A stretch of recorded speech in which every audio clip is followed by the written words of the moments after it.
my geography teacher asked me,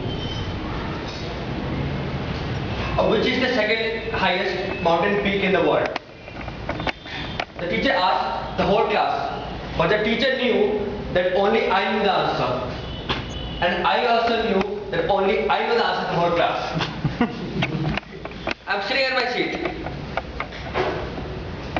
just waiting for the teacher to call out my name, with my hand up, and the teacher finally calls, Sugandh. I stand up and I can't say it. The answer is Mount K2. But why can't I say it? I can't say it because I'm a person with stammering. Dear Toastmaster of the day, fellow Toastmasters, and dear guests. Does this situation ring a bell? 4 to 5% of the population of India suffers or is challenged by stammering. And there is a whole spectrum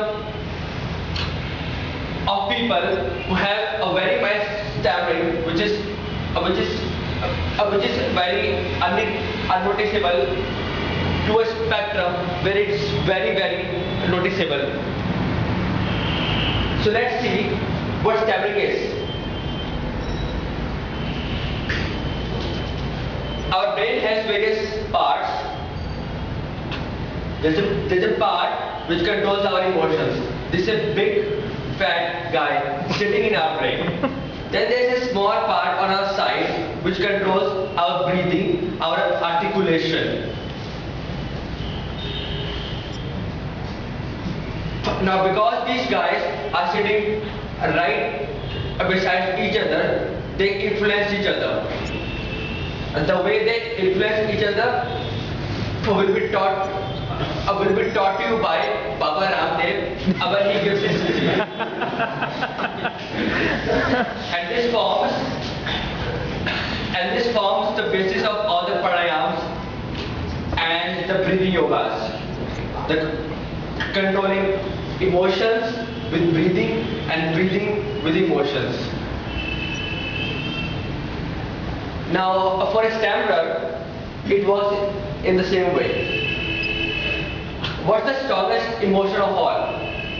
Anger? Fear. Fear is the strongest emotion of all.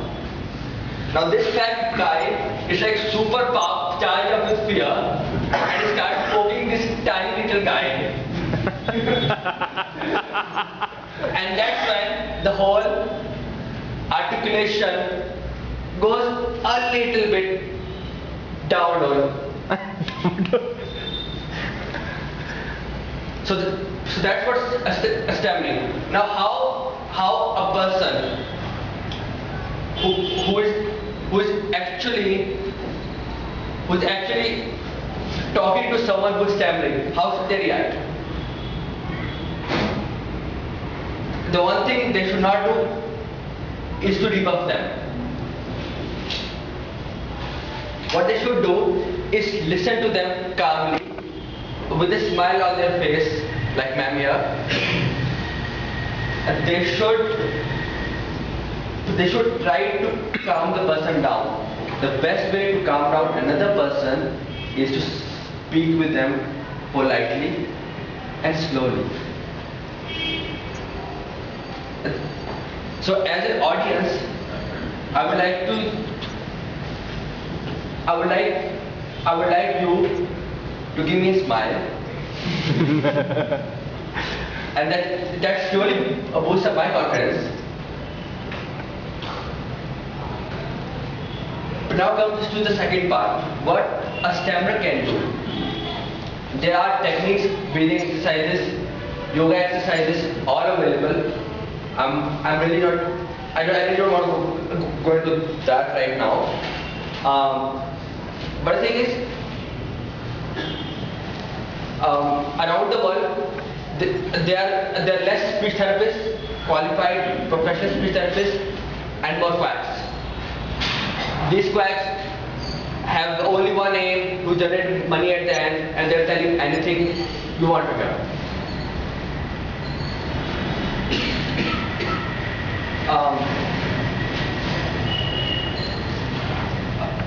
What I would recommend, and beside all these exercises, these breathing techniques, what I would recommend all the STEMers to do is to join a self-help group. There's one self-help group in Hyderabad, which is if you and the second thing they should join is Toastmasters, because Toastmasters is going to give them the self-confidence to speak in public. And when they speak in public, this big fat guy who got charged with beer will just lose weight. And then he can no longer poke this tiny guy. And stammering has helped a lot of people. You know how? It has helped me a lot. Mr. Armstrong won the Tour de France 7 times in a row. Won that because he had a struggle of cancer and he wanted to overcome that in any way possible. Similarly, when I have struggled speaking, that gives me the motivation, yes, I have to speak now. And that has filled me with self-confidence. And the self-confidence is evident in everything I do. Last year, the winner of the international table topics competition was a stammerer. He's a member of the British Stammering Association. I am a member of the Indian Stammering Association. So, in the end, I would just like to say, if it doesn't kill you, it just makes you stronger.